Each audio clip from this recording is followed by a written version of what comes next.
Long before compost bins and fancy garden gadgets, farmers understood something we've almost forgotten. The soil is alive.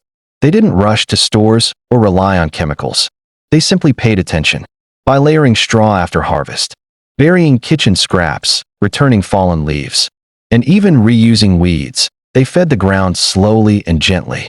Each layer protected moisture, invited earthworms, and turned waste into nourishment over time. The result wasn't just healthier plants. It was dependable harvests year after year. This method still works today. Start small. Add one layer at a time, right where you grow. Let nature finish the work. Meet Mrs. Eleanor Hawthorne, 78 years young, with hands roughened by decades of honest work in the soil. She grew up in a time when money was scarce, but the earth was generous if you treated it right. When others worried about prices, she worried about seasons, and the soil never failed her. Her backyard isn't just a garden. It's a memory quilt. One plot once fed her children through lean years. Another helped a neighbor when times were hard. Every bed was built slowly, layer by layer, straw from last harvest, kitchen peelings, fallen leaves, even pulled weeds turned upside down. Nothing was wasted. Everything had a purpose. Mrs. Eleanor didn't call it composting. She called it giving back. She knew that soil, like people, grows strong when it's cared for patiently. Covered soil stayed moist. Layered soil stayed alive. And living soil kept producing year after year, without chemicals or fuss. Her lesson is simple and still works today. Start where you are. Use what you have. Feed the ground, and it will feed you back. Before we dig into her timeless method, give this video a thumbs up and subscribe to the Evergreen Seniors, where old hands meet old wisdom, and nothing is ever wasted. Tip 1. Layer leaves and straw first. Old-time farmers didn't start with tools or products. They started with what the land freely gave them. When autumn leaves fell and straw piled up after harvest, they saw treasure, not trash. These simple materials were always the first layer.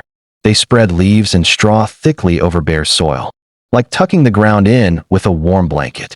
This layer slowed evaporation during hot days, kept the soil cool, and softened the impact of heavy rain. Weeds struggled to break through, while earthworms and microbes quietly moved in underneath. Over time, that dry layer didn't stay dry. Rain, dew, and soil life pulled it downward. Leaves softened, straw collapsed, and slowly, almost invisibly, it turned into dark, crumbly humus, the kind of soil that holds water, feeds roots, and smells alive. This step costs nothing, but it does something powerful. It protects the soil while it improves it. Many gardeners skip this today, rushing to plant or till. But farmers knew better. Healthy gardens begin with covered ground. How you can do it today? Start simple. Rake up fallen leaves or save straw after harvest. Spread them 3 to 6 inches thick over your garden beds or around plants. Don't dig them in. Let nature do the work. If the wind is strong, lightly wet the layer or top it with a few branches to hold it down. If your garden struggles with dry soil, weeds, or tired beds, this one habit can quietly change everything. Have you ever layered leaves or straw in your garden? Or is there a cheap but powerful soil booster you swear by? Share your experience in the comments. Your story might help another gardener grow better this season. Tip 2. Add kitchen scraps strategically. In earlier generations, the kitchen and the garden were never separate worlds.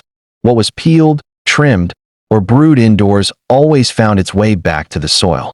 Potato peels, coffee grounds, vegetable ends, these weren't waste.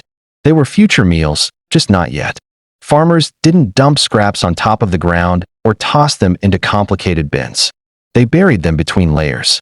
A thin cover of soil or leaves went down first, then the kitchen scraps, followed by straw, weeds, or more leaves. This kept smells away, discouraged pests, and allowed the scraps to break down, slowly where roots could actually reach the nutrients. As those scraps decomposed, they released gentle, steady nourishment, not a sudden chemical burst, but a patient feeding. Microbes went to work. Worms followed. The soil warmed, softened, and became easier to plant in each season. This method also honored frugality. Nothing expensive, nothing wasted. Just a quiet cycle of giving back what the land had already provided. How you can do it today? Collect vegetable scraps, coffee grounds, crushed eggshells, and even tea leaves. Dig a shallow trench or small hole between plants. Lay the scraps in and cover them with soil or mulch. Rotate where you bury them so the whole bed benefits over time. Avoid meat, oily foods, and heavily salted leftovers. If your plants seem hungry or your soil feels lifeless, this simple habit can restore energy without spending a dime. What's the strangest or most unexpected kitchen scrap you've ever used to feed your garden? Banana peels? Coffee grounds? Something your neighbor swore by? Let's compare notes in the comments. Every garden has its secrets. Tip 3. Weeds were not waste. To old-time farmers, weeds weren't enemies. They were misunderstood helpers. When a weed was pulled, it wasn't thrown away in frustration. It was returned to the soil with purpose. What grew from the ground, they believed, belonged back to the ground. Instead of hauling weeds off the garden, farmers laid them down in layers. Fresh weeds became mulch, shading the soil and locking in moisture. As they wilted and broke down, they fed soil life with the same nutrients they had pulled up from deep below. In time, those nutrients were released again, right where the next crop could use them. Mrs. Eleanor Hawthorne still chuckles when she talks about it. Every weed you pull out, she says, is food for your next harvest, if you know what to do. She knew weeds told stories, too. Fast-growing weeds often meant tired soil hungry for cover. Deep-rooted weeds revealed compacted ground that needed softening. By returning weeds to the bed, she healed the problem instead of fighting it season after season. How you can do it today? After pulling weeds, shake off excess soil. Lay them flat around plants or between rows, roots facing up so they don't reroot. Cover them lightly with straw, leaves, or soil. Over time, they'll collapse into a dark, nourishing layer that protects your garden and feeds it at the same time. Avoid using weeds that have already gone to seed unless you're confident they'll fully decompose. This practice saves time, saves effort, and slowly transforms problem soil into productive soil without spending a cent. Would you try putting weeds back into your garden instead of tossing them away? Or do you already have a secret trick for turning weeds into something useful? Share your thoughts below. Your experience might change how someone else gardens forever. Tip 4. Alternate layers for maximum soil health. Farmers knew that thriving gardens weren't built in a day. The secret wasn't in fancy fertilizers or expensive tools. It was in the order of what went into the soil. They discovered that layering materials carefully created a balanced environment where soil life could flourish. The method was simple but powerful. Start with brown materials, dry leaves, straw, or old hay. These provided structure, locked in moisture, and slowly decomposed to form humus. Next came the green materials, kitchen scraps, fresh grass clippings, and even pulled weeds. These added nitrogen, minerals, and a quick burst of food for microbes. Then repeat, brown, green, until the garden bed was thickly layered. Over time, something remarkable happened. Worms tunneled through the layers, microbes multiplied, and the once bare or tired soil became soft, dark, and alive. Every plant that touched this soil thrived because the earth itself was working as a natural, living fertilizer. This wasn't guesswork. It was careful observation, patience, and respect for the natural rhythm of decomposition. Mrs. Eleanor Hawthorne puts it simply, I never worried about soil dying. I just made sure it had something brown, something green, and a little time. Nature did the rest. How you can do it today? Start with a 2 to 4 inch layer of dry leaves or straw. Add 1 to 2 inches of green scraps, such as vegetable peels, grass clippings, or weeds. Continue alternating until your bed is fully covered. Don't mix it all together like a salad. Let each layer do its work. Over weeks and months, water lightly if needed, and let the soil life transform these layers into rich, fertile ground. Even if your space is small, layering works in containers, raised beds, or even simple garden corners. You'll notice the soil becomes darker, softer, and full of tiny life that keeps your plants healthy without extra effort. Do you follow a layering system in your garden? Or do you just toss everything together? Maybe you've invented your own version of this method. Comment below with your approach. Your tip could inspire someone else to grow healthier, happier soil. Tip 5. Patience was the best tool. In the days before compost bins, sprinklers, and chemical fertilizers, farmers had one secret that no store could sell: patience. Nothing rushed, nothing forced. They knew the soil had its own rhythm, and the best results came to those willing to follow it. Every autumn, leaves fell and straw piled up. Kitchen scraps accumulated. Weeds were pulled and laid back into the earth. Layer by layer, season by season, the garden bed transformed. At first, it might look like nothing was happening, dry leaves on top, scraps buried below, but underneath, life was stirring. Worms tunneled, microbes multiplied, and nutrients quietly cycled. Mrs. Eleanor Hawthorne often reminds younger gardeners, you can't hurry a garden, just like you can't hurry a child to grow. You give it care, you give it time, and then you watch it surprise you. The beauty of patience is that it compounds. One season's effort nourishes the next. A garden that is gently layered and left to rest will naturally resist weeds, hold moisture, and produce strong, healthy plants. Unlike machines or chemicals, patience doesn't break down, run out, or harm the environment. It is sustainable, reliable, and deeply rewarding. Even mistakes become part of the process. Maybe a layer was too thick or green scraps weren't fully covered. That's okay. Nature has a way of balancing itself, but only if we are willing to wait, observe, and adjust.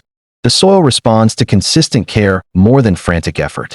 Over months and years, the garden becomes a living testament to quiet diligence. How you can practice patience today. Layer your brown and green materials consistently, even if it feels slow. Resist the urge to dig everything in at once or use quick fixes. Observe your soil and plants. Notice the worms, the darkening humus, the small sprouts. Trust that over seasons, your gentle work compounds into fertile, living soil that will keep giving. Patience isn't just about waiting, it's about steady, mindful action repeated over time. This principle applies to every gardener. Whether you have a small backyard plot or acres of land, your harvest will reward your consistency. Which do you think is harder? Starting a layered garden from scratch or keeping it healthy and thriving year after year? Share your thoughts in the comments. Let's see what gardeners at every stage of experience have learned about patience and perseverance. As we wrap up our journey through the timeless gardening wisdom of Mrs. Eleanor Hawthorne, there's a lesson that goes beyond soil and plants. Richness comes from care, patience, and thoughtful reuse. Mrs. Hawthorne has seen decades of seasons, watching gardens rise and fall with sun, rain, and time. Through it all, she learned a secret that modern gardeners often overlook. You don't need expensive tools, fancy compost bins, or chemical boosters to grow strong, healthy plants. What you do need is an understanding of how layers work, the patience to let time do its job, and the willingness to return what you take from the earth. Every layer tells a story. The brown layers, leaves, straw, dried hay, hold moisture, block weeds, and slowly transform into humus. The green layers, kitchen scraps, fresh grass clippings, weeds, release nutrients, feed microbes, and energize the soil. And each season, as the layers break down and mix naturally, the garden comes alive with worms, microbes, and life that sustains your plants year after year. It's not fast, and it's not flashy, but it works. And perhaps the most beautiful part is that every gardener, regardless of space or resources, can do it. Even a small patch of earth, treated with care and layered with intention, can grow food, flowers, or herbs that nourish both body and spirit. Mrs. Eleanor smiles when she says, gardening isn't about rushing or having the newest gadgets.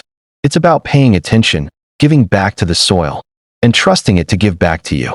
So, whether you're a seasoned gardener or just starting, remember that every handful of leaves, every peel from the kitchen, every weed you thoughtfully return to the soil, is a step toward a garden that thrives naturally. Each action compounds over time. Each season builds on the last. And in the end, your harvest isn't just food. It's proof that patience, resourcefulness, and love for the land always pay off. If this story inspired you to see your garden differently, don't keep it to yourself. Give this video a like, share it with someone who loves gardening, and subscribe to the Evergreen. Seniors, the place where old hands meet old wisdom, and every layer counts. Here, we celebrate simple, time-tested methods.